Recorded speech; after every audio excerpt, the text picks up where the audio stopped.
Oh, let me throw in the mouse. I'm looking for. Look here. That's mine. That's mine. Leave it alone. Let it alone. Let it alone now. Let it alone now. Now that's my mouse. Get on around here now. Nah, that's the kids, man. I got me one. Kids right here.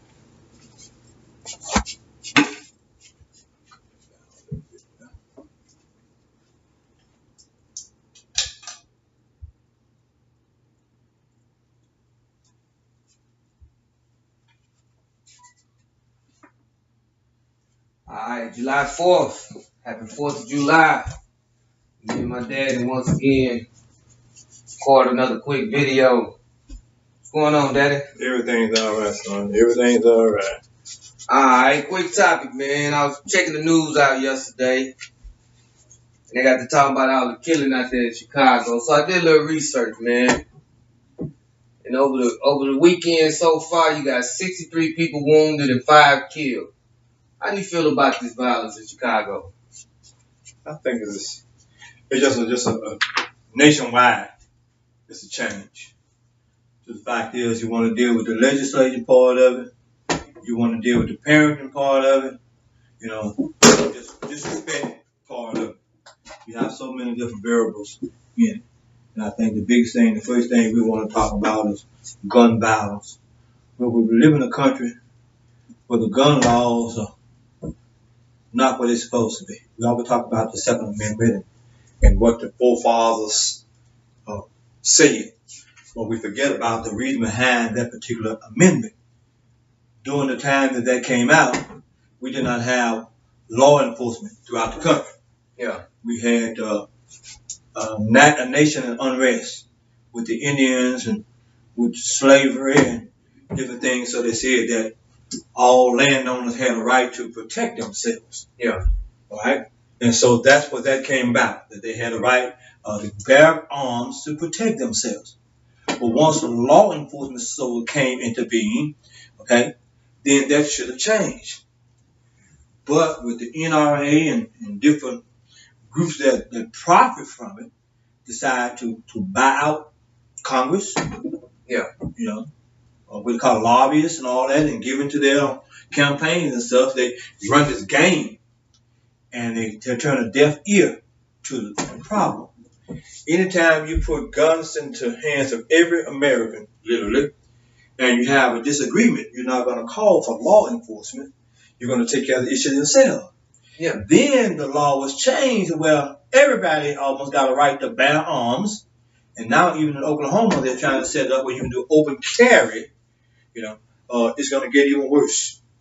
So we want to blame it on parenting. We want to blame it on the children, blame it on society. You put the blame where it's supposed to be. The legal system is messed up. And the people that make these particular laws don't enforce them. And also, too, they are literally, when say, free from these areas, free from this type of stuff. They have, whether it be they have bodyguards, whether it be they live in a type of community, you know, that they don't have these type of problems. Yeah. You know, they don't have the type of situations in those communities that they contribute to the problem. Poverty, low education, you know, impoverished communities. Yeah, sure, lack of parenting. Because one parent is in the house and that parent has to work, so lack of supervision for the children. But once again, when you begin doing all of these problems, it's going to go back to the legislative, the legal body. That's what it always goes back to that. And nobody wants to cross that line and deal with that issue. Yeah. Nobody ever want to cross that line and deal with that issue. Disparity, yeah, is there. A good example, and I'm not going to go the race card. Well, you talk about a black man incarcerated. Well, just say, for instance, we talk about black men in the home. Number one, I think we talked about that before. If you have 300 years of pruning culture, changing that culture, where coming out of Africa, fatherhood was honored. Yeah. Coming to America, it is snatched from you. And now you got to change 300 years of this oppression, going through this. Now, all of a sudden, in the 60s, we give you back your right to vote, and now we want to say you're a citizen and all this kind of stuff here. Now we want to change you back in 50 years, erase the scars that it took 300 years to perform. That's one of the major problems. We don't want to deal with that. Then you go even deeper. We get re-victimized even though they have paid the price for their crime. They come out of the justice system. They come out of prison. They are not free men. They are ex-cons. So society still looks at them as cons. Yeah. They're still defendants. Okay. Then they label them and they put their name out all over the world, literally, that when they're going to get a job, this shows up. They pay for the crime, but they still label the person of the crime. Mm-hmm. So then now they can't get a decent job to support a family. Then people get upset. Well, you should be supporting your family. A man can't support his family because he can't even get a job at McDonald's. Yeah. Okay, he cannot get the legal, and another ploy is we have this thing now we call, if you do the first symptoms at the end of your time, you can get it taken off your record. It don't come off like that. This I want to call it local expungement. Yeah. That means on the regular database when you can what you can see, it may not be there. Yeah. But as we go deeper, as far as dealing with government background checks and all that, it shows up. It's still there, yeah. And you don't have the type of money to get the legal representation to move it off at that level. But we act like we're helping out at one level. Once again, if you want to say it's discouraging, it's a trick of the system. Yeah. Everything is a trick of the system when you begin to deal with that. And we don't want to deal with that because to do that, they would have to say that they've been wrong all the time. And the last thing we're going to do is admit it. Yeah. Because if I had admit something, then now I'm guilty of it and I got to do restitution. Yeah. I got to pay back to you what I owe from you that I stole from you for so long with interest. Yeah. Then what they call that retribution. Retribution. So, okay, we did it for the Indians. Yeah. But we're not going to do it for the blacks. I tell people, well, think about it, and the way they used to be is like, okay, well, I hadn't got my 40 acres of my mule yet. Yeah. Okay. I can't get that 40 acres of the mule. So, but these are things. So when you go back to, like I said, simple thing at Chicago and all the stuff that's going on, when you get real deep into this thing here, you have a bunch of angry people. They don't know why they're angry. Because they're put in situations that they don't know through history put them in there. And they want to blame everybody that's around them, but they don't really know the real root of it. Yeah. They don't know the real root of it. And I think, and that takes it to another level. Every time you deal with it, you go even deeper and deeper and deeper. So this generation and the generation after the baby boom generation, we began to watch a lot of television and movies and all this kind of stuff here. And everything there is depicted for so long as a black man is always oppressed. Yeah. Because this was his place. Mm-hmm. He was always supposed to be a rapper. He liked to curse, beat down his women, do all this stuff. The men would, all these things would say, brainwashed into them. It desensitized them from being family. Mm-hmm. It did. It instead of making him, connecting him to the family, it pushed him further away. Because they depict the role that the black man should play. Whether we like it or not, it was. Yeah. Well, in all of this, who were producing these movies? Who were producing these television shows? Okay, who was writing the scripts and all this? I remember when Bill Cosby came out in The Huxtables, when he was a doctor. Yeah. And the wife was an attorney or something. Yeah. Everybody just went up to pieces because it depicts a black family that can be successful. Mm-hmm. That's right. And it just literally tore the nation apart because they're trying to, I want to say, desensitize this stigma that's been put on us. They didn't like it. And they played it down. And as it grew, things began to change. And even now, one of the reasons that he was done like he was done, it was an opportunity to finally try to shut him down. Try to shut him down. And what he had already because he already successful. He was so successful. And showing that this is possible. That is possible. Not only did he do it on television, but he did it in real life. In real life. That's it. That's the biggest thing. They don't mind us dealing with this imagination. But when it comes into reality, then they have a problem. See, and that's the thing that I look at, with a lot of the violence out in Chicago. I mean, I look at it. I mean, I'm not going to say I understand, what's going on, but, I mean, you just got a bunch of kids that was raised a certain way. That's what they saw, and it's like you say, the government plays a large part in it. A lot of these guys, they don't have jobs. They depend on the streets to to provide, and if they feel like, well, I had to defend my territory in order to provide, that's, to me, it's almost something like the wars that we fight. We go over and fight wars to defend stuff to help us survive. We went to go fight a war for oil. Well, oil helps us survive, last time I checked. So why is it any different than fighting a war in Iraq versus a guy fighting to feed his family here in the United States? I mean, that's just my thought. I mean, maybe I'm wrong about it. Maybe I'm right. I mean, I'm not really sure. But, I mean, I'm not going to say I sympathize with it, because a lot of the violence is pretty ignorant. I'm going to go 13, combo down. A lot of it is pretty ignorant. But at the same time, I understand them. I'm not going to sit back and say that they wrong. Because some of the killing, I feel like, is justified as long as you kill the right person. That's the way I look at the killing, raised in the generation that I'm in, and being that I'm a part of this age group, being that I'm 36, I mean, I experienced a lot of it. But at the same time, it's like, when do it stop? That's my main focus. When does it stop? When does it become, a little too much? We go 12 down. Okay. Become a little bit too much to kind of deal with. Oh yeah, I did a little practicing. Yeah, I'm noticing. I did a little practicing too. Okay. For all those who was looking at the last video telling me I need to get my skills up, I'm gonna give me one today. We'll go 14 down. But that's just my focus. But I mean, I think a lot of it is uncalled for killing. But once again, some of the killings, just the way it is. It's just terrible, man. I mean, it just, like I said, I hate to see a lot of young people dying, man. I mean, there's so much potential wasted at a young age.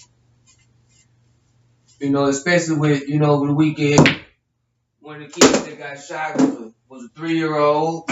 Another one was a 5-year-old. And I'm pretty sure they didn't have nothing to do with nothing. And that's the part that kind of gets me. We'll go side pocket. That really gets me about a lot of it. That's how I was down. And that's just the focus. Like I said, I mean, it's something that's got to be done.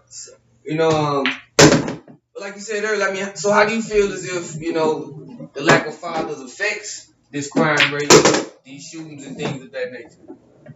It's affected directly and indirectly. But what I thought about is even dealing with this, we don't mind fighting. I say like this, the system don't mind you fighting for their cause. Mm-hmm. But they don't want you fighting for your cause. Yeah. That's kind of going to deal in a nutshell, okay? Because we don't want that, because the way we like it not is the way it is. So they set up, I want to say, the boundaries or the borders by which we go to war. Yeah. They set up this neighborhood thing, this community thing. Mm-hmm. What they did, they set up this war zone. Because of them not doing what they're supposed to do. And so they pushed us in the war. They pushed it, and really you think about it, that's what you want anyway. If you deal with the government, if you deal with what's went on for years and years and years, okay. Once again, I hate it, but it is what it is. Dealing with the blacks. But the fact is, they killed us all for so long. Mm-hmm. And when I deal with I deal with government. I deal with the Caucasian population during that particular era. And saying they killed us all, so they found out something new. Well, if we would make their life so hard, put them in such a competitive place, and give them guns, they would kill themselves off. Yeah. Because they turn into survival of the fittest. Yeah. Whether you be a drug dealer, a prostitute, because you can only do the business that you're able to do. Yeah. You don't want to train us. You give us the worst teachers. You put us in the worst educational places. You make school beyond our reach. And all of this, then you speak into us, and you never give us the history to let us know who we are and what we're capable of. So they put us in that situation, and so we decided to kill off each other, which is exactly what they wanted. That then, now they don't have the responsibility, or they don't have the conviction that it's their fault, but it's our fault. It's those people did it to themselves. And whether it be in Chicago or any other place, or any other place, they don't care about the age of the child. They don't care about that. They don't care about what the others go through. And it teaches us almost too to be the same way. We're inconsiderate of each other, which is a sad indictment, but it is what it is. I mean, but that's just the competitive nature that this world, this nation is. You know what I mean? I don't like to say all the time that, we shouldn't compete, because that's what everything is a competition. You know what I mean? When you compete for a job, you got competing for women, competing for stature, you got all kind of different things that you really look into and say, we're just a part of what goes on. That's just, and it's always been that way, I thought, that it's always been a competition, which it should be. Nobody should just be giving something just to be giving something.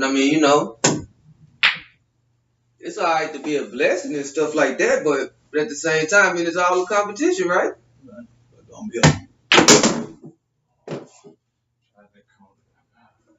That's the way I looked at a lot of it, But how do we change this though? How do we make a change in all of this? Don't buy into the excuse.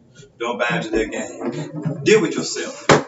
I think that many times we haven't been taught to think for ourselves. Yeah. I don't deal with myself. I believe as a black father, black man, I am successful. What I mean by that is, I have a decent career, a decent education. But also, too, that I know my children. I love my children. My children love me.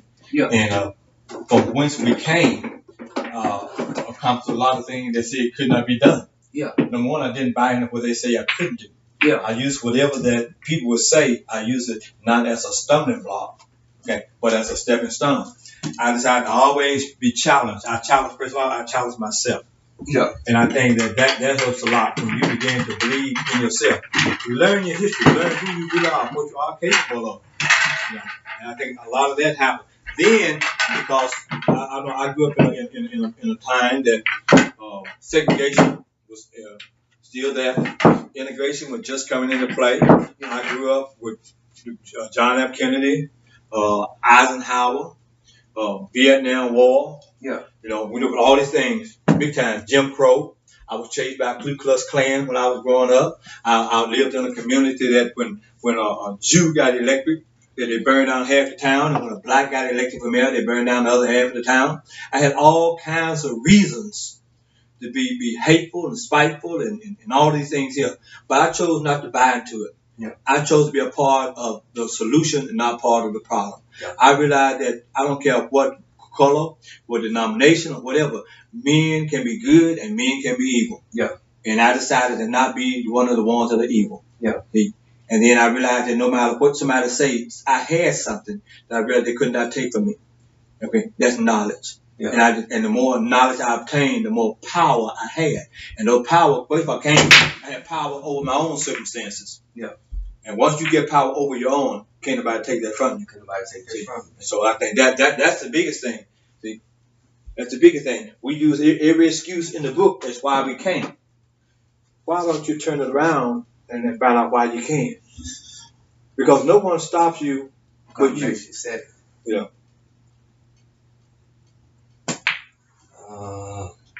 And that's the truth. That's why, like I said, that's my main focus at this point is trying to make a change and be able to really say, okay, I'm affecting this because this is just a part of what I am and what I plan on doing. I did not to say I haven't been out there, because I have been out there where a lot of those cats at. But you have to make the plan. Yeah, I had to make the plan and work the plan in order to effectively see change, and that's what like I said, part of a lot of what I'm doing is trying to figure out. Okay, I can talk the talk, but until I actually walk the walk and start affecting it, I'm just another person talking. It's kind of like I got an old saying: I don't want to be the old lady in the back of the church who see everything, know everything, but don't never do no thing. Just sit back and just let everybody just run rampant and run wild, and that's just the part that that a lot of people have gotten go 2 hours down. A lot of people have gotten complacent with that. They see, they know, but they don't do. But been taught that. And I mean, but that's been passed down. Like you said earlier, you know, it's been passed down from year to from time to time to time to time to time to time to time to time to time to time again. Everybody see, nobody do. Everybody talk, but don't nobody want to walk the talk that they talk. That's a nice shot though. And that's just most people. You know, and that's the thing is with, you know, like I said, a lot of black people is we talk. But when it's time to really get down and go into the field and really work, you know, it just becomes something totally different. And that's why I'm like, at this point, you know, I try to do my best to maintain my own focus. Cause like I said, I got my own kids to raise. You know, I can't sit back and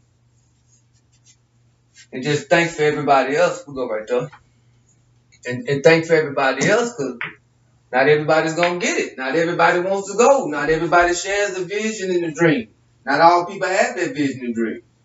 You know, and that's just the part that, like I said, really gets to me sometimes, that, you know, we as black people, you know, we'll knock the next one down for having a dream. But, you know, you ain't got no dream. So how can you tell this next person that his dream is so wrong? You got not one bit of dream in you. Ain't got no kind of solutions. Just a bunch of questions and a bunch of time to sit around and do nothing. If a man decide not to change, yeah, he'll never change. Yeah. It's got to be personal. Point blank. If you decide not to, then that's what you decide. The Bible talks about, as a man thinketh in his heart, so is he. If you think you're defeated, I tell people, no sense of fight. Yeah. No sense of fight. That's the truth. But at the same time, I mean, so when we effectively say change, I mean, so how do we get these single mothers who are overseers of these kids to change? Because that's where a lot of it's coming from. It comes from the house. If you have no father in the house, then it has to mean either these kids are picking this up at home, or they picking it up in the street where the mother is not there to watch them. You know, how do we say, okay, we got to get these mothers to effectively change? What can they do? What parts can they play in this? You stop buying, quit buying into the hype. And what I mean by that, then, they have been taught so long. Simple thing is, well, the man is no good. But no one deal with the situation. What has caused this problem? Yeah. What has really caused this problem? You know, and also, too, is to respect themselves. Because many times we put ourselves in the situation. We like it or not, we put ourselves in that situation. So then we want to blame somebody else. As long as I blame somebody else, it takes it off of me. Takes it off of me. I can blame that child, say, well, your daddy not there. But before I met him, I knew that he had a record, that he wasn't going to be there. He already had other children and all of this. And I still bought into it because I went and wanted to be competitive or whatever. Yeah. Also, too, is that I've been told, you know, I sold out. I bought the stir. Black men are no good. Yeah. Black men are no good. Black men no sense giving him. He no good. He never have anything. He don't want anything. And I bought into it. And a lot of us buy into it. Yeah. I mean, because that's the thing that I sit back and look at, and they say, well, how do you change it? I say, first, you got to stop having kids by Negroes you know ain't going to take care of their kids. That's what I thought. I mean, if a man has 3 or 4 kids already and he's not taking care of them, why would you go and have a child with him? Possibility he may not take care of the next one. With the possibility that he may not take care of the next one, that goes back into that competitive thing again, which is what we said. And who gave you the power to change him? Yeah. You know, I mean, if he wasn't nothing before you, then how do you magically put something with nothing and expect to make something? I never really came up with that concept, you know, with the way women think some of these days. And I'm not here to knock a woman for doing what she want to do. No, you entitled to doing what you want to do. But, I mean, what happens when you still have this child here? And if you made a mistake, admit that you made a mistake. Watch out there, buddy. You ain't your shot, though. Come out the table. Trying to sneak one in? Get prepared. Try to sneak one in, though, man. I just have this. We'll go side pocket. That's what you say.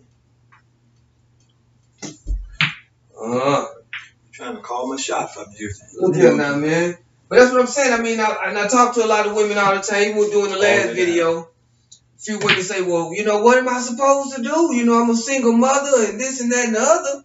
And I'm thinking, well, did you not think about this before you laid down and had this baby with this nothing?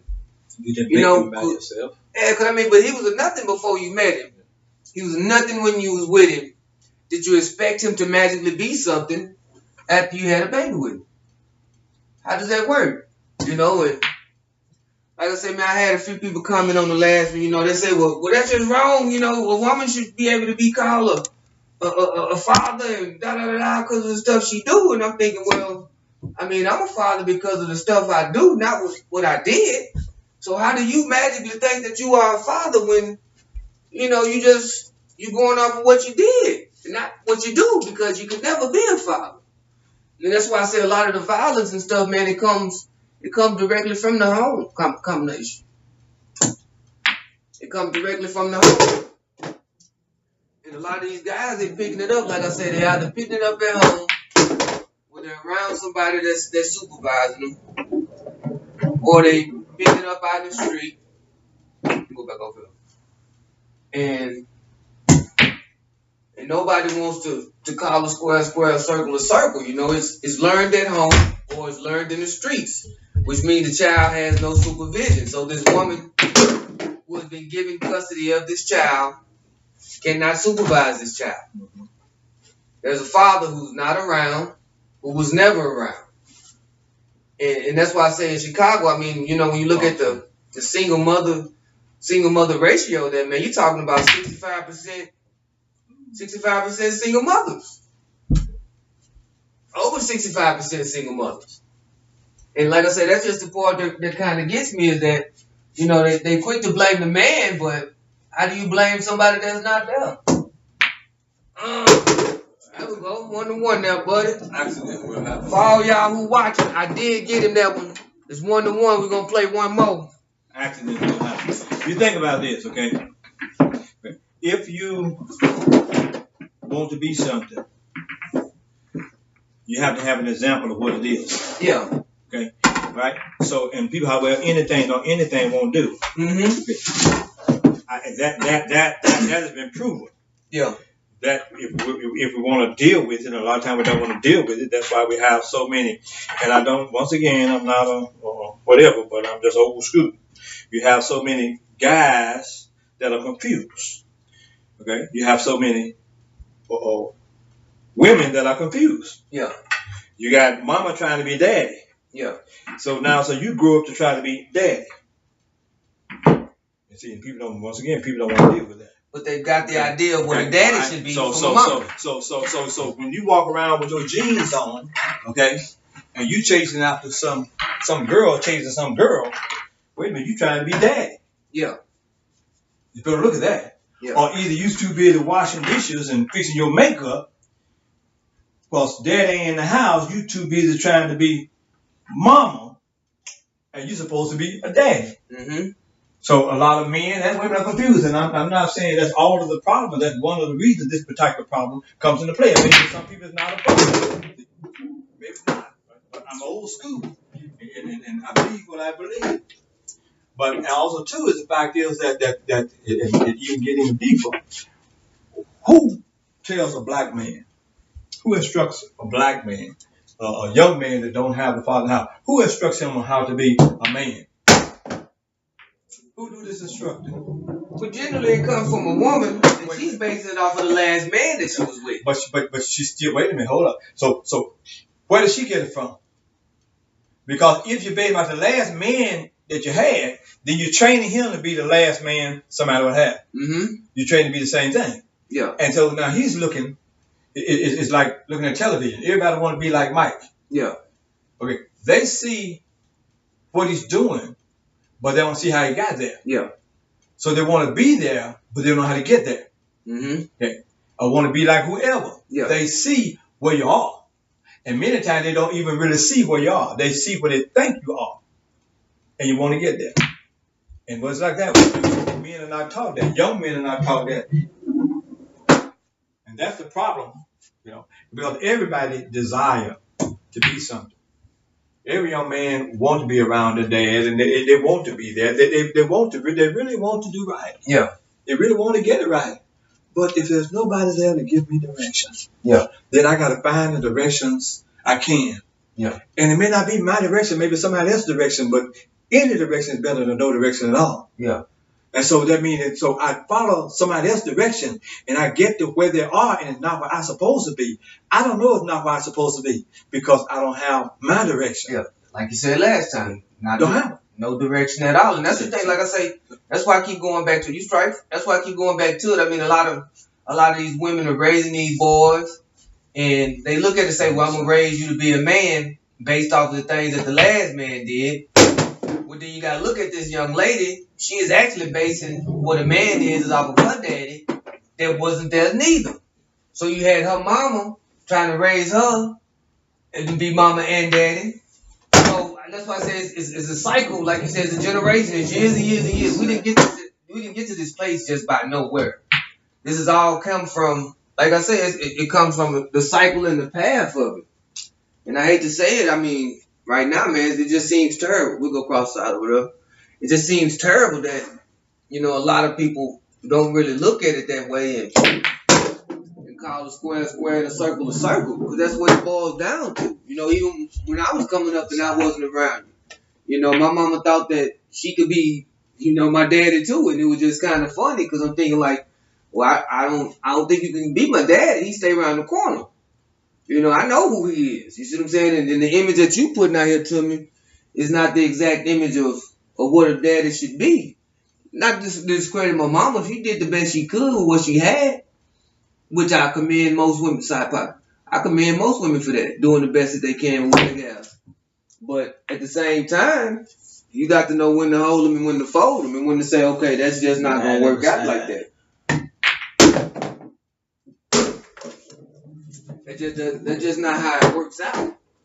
And that's what I'm saying. I mean, a lot of it, like I say, man, it's back to that personal choice that we talked about last video. I mean, one thing, once again, I deal with history, and I think about that there was an elderly black lady, maybe I was told about 3 weeks ago that passed. Mm-hmm. And the church was a really large church, and she was like about 110. Yeah. And at the funeral, one side was filled with whites, and one side was filled with blacks. And people didn't understand that, but all of these white kids and white were kids that she had raised. Mm-hmm. You hear what I'm saying? She had raised. She was the maid and the cook and everything. She raised them. They weren't hers. Yeah. They had a mother and a father, but she raised them. It's a simple thing like that. A lot of times we don't have a clue. See, our mind is so messed up because in a lot of homes, whether it be black or white, many times the mom and dad didn't raise you. The neighbor did. Yeah. The man that you looked up to was the janitor at the school. It was the old man across the street, that cared, that spoke into you, that saw something in you. Mama saw you as like your daddy. Yeah. You're not going to be anything. And this person says you can be better than that. Yeah. And I think that's a variable that a lot of times we don't deal with.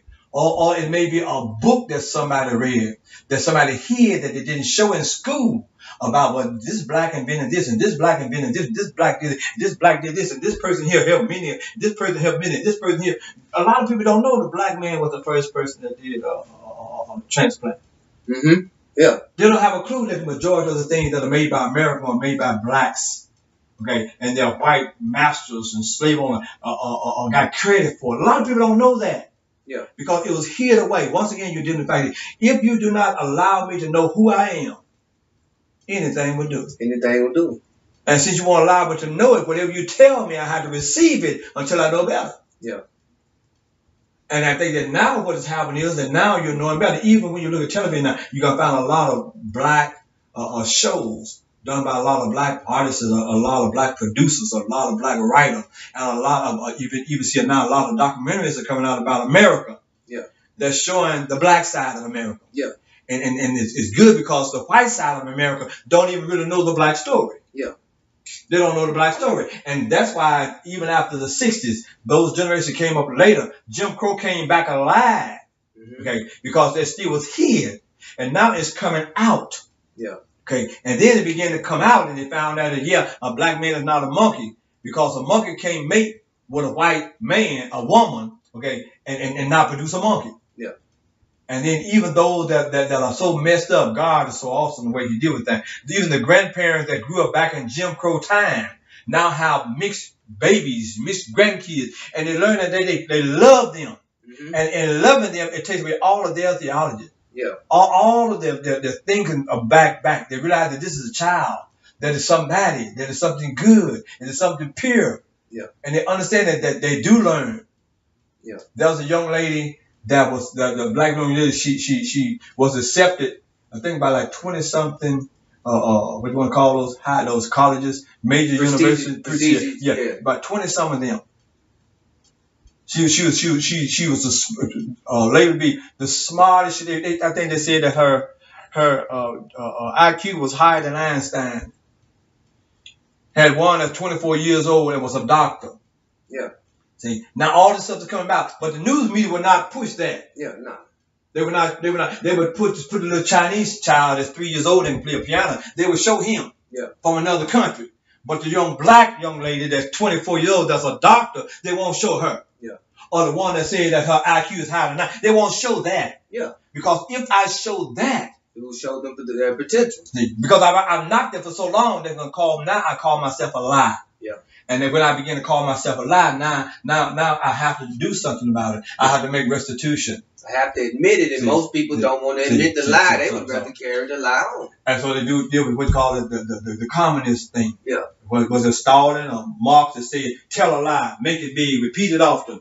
Yeah. And the majority of the people will believe it. Yeah. We have been lied to for so long and been repeated for so long that the majority of the people believe it. Now, I'm sure how messed up it is. Even in the election that's coming up. Yeah. Donald Trump hadn't said anything, but he said nothing for so long. Yeah.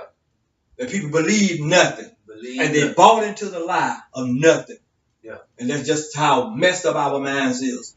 Yeah. So, I mean, but so even on that point, it's still your side. Even on that point, you know what I'm saying? So what more do you think the government can do? You know what I'm saying? Such as Barack Obama, Jesse Jackson, Louis Farrakhan, you know, people that frequent the city of Chicago. Like Obama is from Chicago. Mm-hmm. So you wonder, okay, now the president is from this area. Why is this area so bad? How does that really happen? And like I say, how do we get those people to say, okay, look, enough is enough. We got to do something. How do you feel about that? There was a saying that said that talk is cheap. It takes money to buy land. Yeah. Now, what it means is that you can talk all you want to talk. You need to back up what you're saying. Yeah. And with Farrakhan and all of them, they talk a good talk. They do. They talk a good talk. Yeah. But then what? You think about it, whether it be the Million Man March and all. Yeah, people marching. What changed? Yeah. It just showed that a million men could come together and do what? People don't worry about you coming together and doing nothing. See? Yeah. And then what one talk about, the charity begins at home. Yeah. You're trying to fix somewhere else when where you are is broken. Yeah. If you're really real, fix what's broken at home. Yeah. And that mean that they could care less. Yeah. You know, your neighbor is the one that's in need, the person closer to you, and we will run from that. Because the catch is, if I did it right at home, nobody would see me. Yeah. I want to get out where I can be seen and heard. Think about it, but not where I can act. Yeah. And then many times too, when you're at home, people know the real you. Yeah. Now that's the part. Because even when know the real you. Even when you brought up the Million Man March, I got to think. I thought about this a long time ago. I say it's a Million Man March, huh? I say, so did these million men leave their kids at home? I say, where are the kids that these being fathered? That's the part that kind of got me. What did they and I looked at that. I looked at that. I said, a Million Man March. Where are these million men's kids at? Mm-hmm. If you're marching for the kids and you're marching to make this better, then shouldn't you bring the kids along too? Mm-hmm. I mean, I'm not going to knock the Million Man March for what it was worth and what they used it for and the purpose that they did it for. I commend them on being able to get 100 black men, 100 men, a million men together to do anything. To walk together. Besides, you see what I'm saying? I commend them on that. But what did it do? Did it institute change? What did it do? Did it show us that we could divide our men even farther? Well, men, let's get together and leave the kids at home with these women who we say are the issues. So fathers are still away from home. How does that translate? That was my thought process with the Million Man March. Was it a million men and their kids march? Is that one coming up next? I mean, when I look at Reverend Jesse, I mean, once again, he's a pioneer. He did a lot of things. Mm-hmm. But what have you really done?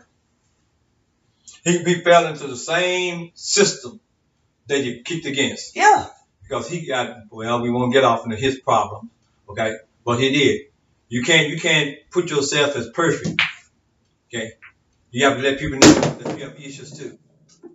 Yeah. Okay, that's the biggest thing. Don't put yourself above it. We're all going to go through something. So don't knock everybody else when you have issues yourself. You think about it with the Million Man March, and there are other people that have brought many people together. Yeah. But if you want to institute change in the country, the first thing you need to do is, number one, is most of those men couldn't even vote. Yeah. They couldn't even vote. And they didn't even knock the reason a lot of them could not vote because they had records. Yeah. But nobody fought that. Yeah. Nobody really came and tried to deal with that once you serve your time, that should be lifted from you and you become a citizen. Yeah. You still have to pay taxes. Yeah. What they say, taxation without representation. You had the taxation because you got to pay taxes, but you have no representation. Yeah. So, and they didn't deal with those issues. They didn't deal with the black problems or the male problem. Yeah. What we like now, this country is messed up because when we gave women so-called certain rights, we actually pushed men out of office, out of jobs. So many times the men are sitting to the sideline. And whether we like it or not, once again, the side society deals with it, is the fact that you think about it. You're an executive.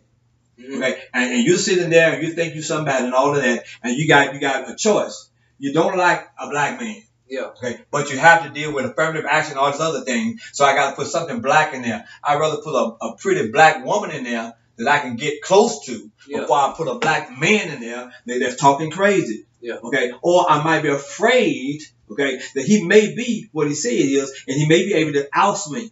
Because based on history, every time we gave them an opportunity to truly go into something, they not only invaded, they literally took over. They changed standards. They changed, if you begin to deal with it. Number one, also, too, another thing we missed is, and we miss it. Okay, if a person's a drug dealer, we miss that. We holler about he's a drug dealer. No, he's not. He's a businessman. Yeah. And people don't understand that because how can you take a small amount of product and bring the greatest profit from it? That's business. That's just a business principle. And we don't want to deal with that. We can take that and move him in the mainstream and he becomes a businessman. There are some ministries and stuff, and I won't call certain ministry I know of, that the person that handles all of the business of a multi-billion-dollar ministry, that the person that handles the business, okay, was a big-time drug dealer, okay, on a national level. Yeah. Okay. But he could take the smallest amount of product, okay, and turn the greatest profit. Yeah. And we miss that. And just with the Million Man March and all of these people, okay, that had gifts and talents. There are some people that made one mistake. Once again, disparity is an ugly thing. You walk in, you don't have representation in the legal system, and when one man can walk away with a slap on the wrist, you get 20 years maximum. Yeah. Okay? And since the judge is God in the courtroom, whatever God says goes. Because you don't have the finances to fight God. So you buy into that. And 20 years later, they find out that you did not do the crime that you committed of. Then if you go back in the 50s and 60s, there were many men that went to jail 30, 40, 50 years, okay, but for touching a white woman, for looking at a white woman, or being accused of raping one because she was having an affair, and when she got busted, she cried rape. And no one wanted to talk about that. Yeah. Okay. No one wanted to talk about that. Or they know that they didn't do something, but they had to blame somebody because they happened to be in the wrong area. A good example of it, that was a guy a couple of years ago just in this city that worked at the convention center. What he signed in at, he used retinal scan. They had to scan his eyes. Yeah. He was accused of a crime. He said, I didn't do it. I had an excuse. Nobody wanted to listen to his excuse. And he stayed in jail for 6 months before finally somebody listened to his excuse and went back and they pulled it up and saw that he was at work. He had scanned in at work, and he was in jail because he was black. And surely it was him. And when he sits across at the table of the defendant, when the white jury looks at him, because he's sitting at that table, it's already been prejudged that he did it. He did it. So whether we like it or not, he is guilty until proven innocent. Yeah. Point blank. Yeah. Guilty by association, guilty by affiliation, guilty because of his race. Whether you like it or not, that's it. And the judge that sits there, and you cannot find a jury of his peers, because the average black in Oklahoma has a felony, and if you have a felony, you can't vote. I mean, you can't be on the jury. Yeah. So so he don't get due process of law. Now they changed it. You have to have one person on there. Mm-hmm. So that's not a jury of his peers. Still not jury. They have a juror. Yeah. See? And that's the thing that always get me with that part of it. Like I said, with the jury or your peers, don't look like me. And I thought peers was my friend. Well, peers is for people that understand your situation, that can understand the whole thing. Yeah. Okay? How is it you don't understand that if a black child is hungry, okay, and mom goes into a store and steal a pack of bologna to give their child? You don't understand that because your child never went hungry. Never was hungry. So you don't know what you call her a thief.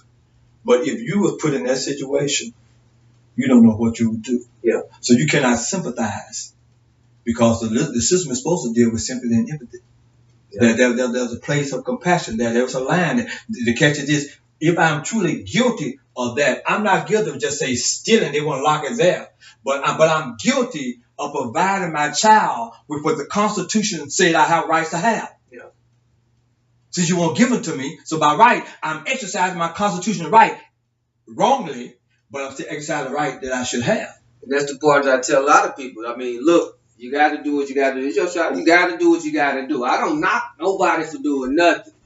It's like I talk to a few of my friends, and we get to talking, and they get to talking about drug dealers and stuff. I say, man, look, do I think drug dealers are bad? Yes. But do I think that kids should go hungry? No. So, without the drugs, some of these kids would eat. I say, now that's a messed up way to really look at it. But is it fact or is it fiction? Mm-hmm. Some of these kids would not eat if this is not what went on in order to provide for. Think about it. I get out of prison. Well, you like it? I go out of prison. I go out to get a job. Yeah. I have a felony. Yeah. Well, they'll tell me that, someone jumped on your child. You went out to protect him, so you may have beat him up or whatever. Okay. Your felony was violent. Yeah. It was violent. It was violent. Yeah, right. It was violent. But somebody jumped on my child. Okay. So then you get out. I got a felony. And then you go to these companies that say felony friendly. Mm-hmm. And they put it up and they say, well, we can't hire you because your felony was violent. It was violent. They're not going to ask you what you did. Yeah. They're not going to ask you the situation, circumstance of it. The fact that your felony is violent, we're not going to hire you. Okay. Well, you can't get a job at McDonald's making minimum wage. Yeah. Okay. You cannot get housing. You cannot get any government assistance. Once again, I go back to the fact that I still pay taxes. I cannot get any government assistance whatsoever. They're not paid for. Okay. Now, housing. Just say housing on an average. Just say in this city. Okay. 1 bedroom house is what $500 a month on low end. Yeah. Low end. So that's what $6,000 a year just for housing. Okay. Mm-hmm. Then you deal with the utilities, and then you try to eat food, and then you need transportation and all this stuff. So you're gonna need $20,000 a year, yeah, at least. But you can't even get a job at McDonald's making $11,000 a year. Mm-hmm. So how do I provide for my children? Nobody cares. Nobody cares. Nobody cares because it's not in my backyard. Yeah. Nobody cares. They don't. They want service at McDonald's. Yeah. So what we'll do is, whether we like it or not, we'll go across the border and give somebody that's not a citizen job. You don't know what they did. Mm. See, people don't say you don't know what they did. No if you think I'm kidding, walk into the bank to cash your check. The person in front of you that's not your color don't need to show ID, but you need 2 forms of ID and your fingerprint.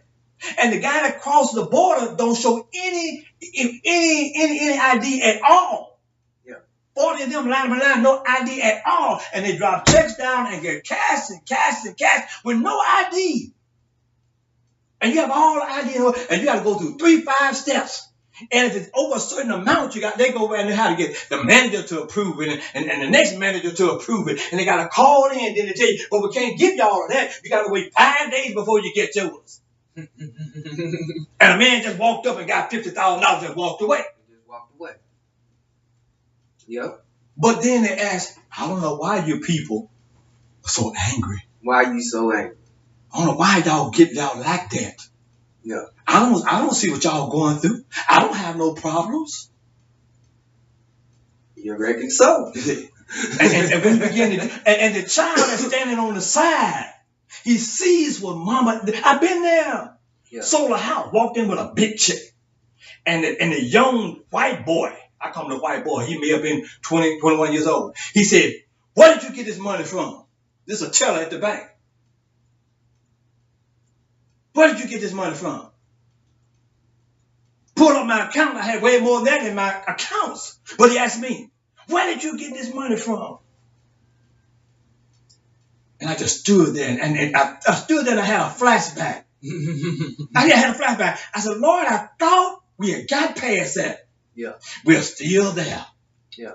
Whether you like it or not, they don't want to call you the N-word.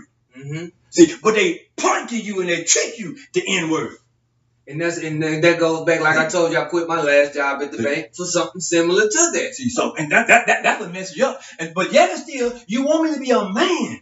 Mm-hmm. If you want me to be a man, treat me. Treat me as thus. Because I tell you, I don't ask for respect. I earned it. Yes. You didn't. I earned it. Yeah. With blood, sweat, and tears, I earned it. I had to earn an education. Yeah. Okay, in a system that didn't want me to have it. Yeah. I had to earn an education. I had to be at a job that I was the only one. I'm the only one there. I had to earn it. It wasn't given to me. Affirmative action didn't give it to me. See, no grant gave it to me. I had to earn it. And believe me, I know a spotlight is still shining on me. Yeah. I understand that. But it don't matter. Because I walk in something that a lot of folks don't understand that we are able to do. Walk in integrity. It ain't about them. Yeah. It's about me. It's about me. And that's the biggest thing. You so busy trying to depict me. Let me depict me. It's about me. And when you get to that place in your life, everything changes. Yeah. Then you become, I said, in control. Then you're the one in leadership position. You're the one that's taking the wheel in your own life. And you set your own destiny, your own GPS. And you set for to do accomplish what you want to. I know where I'm going. I know how I'm going to get there. Can't nobody stop me. Yeah. See? And that's like I said, that goes back to my job. Like I say, man, they looked at me funny because I had this money. Mm-hmm. But then I started thinking about it. I'm like, hold on. I'm not even supposed to be here. Mm-hmm. The job and the life I dreamed of, turned and walked away from it. Mm-hmm. Because I saw something in this situation with this guy looking at me like, Negro, what you doing with all this money? Mm-hmm. Then I had to point it out to him. Well, today is November the 11th. Well, the check was cut in September. Mm-hmm. So I been had all this money and ain't done nothing with it. And they all looking at me like I'm crazy. Well, then I say, you know what? I guess I am crazy. I'm crazy enough to be sitting up here working at your job when I don't have to be here. That's what you say. That's when I took the wheel to my own life. I said, you know what? Don't worry about it. I got it. I'll take care of it from there. And here we are now. Taking care of it from here.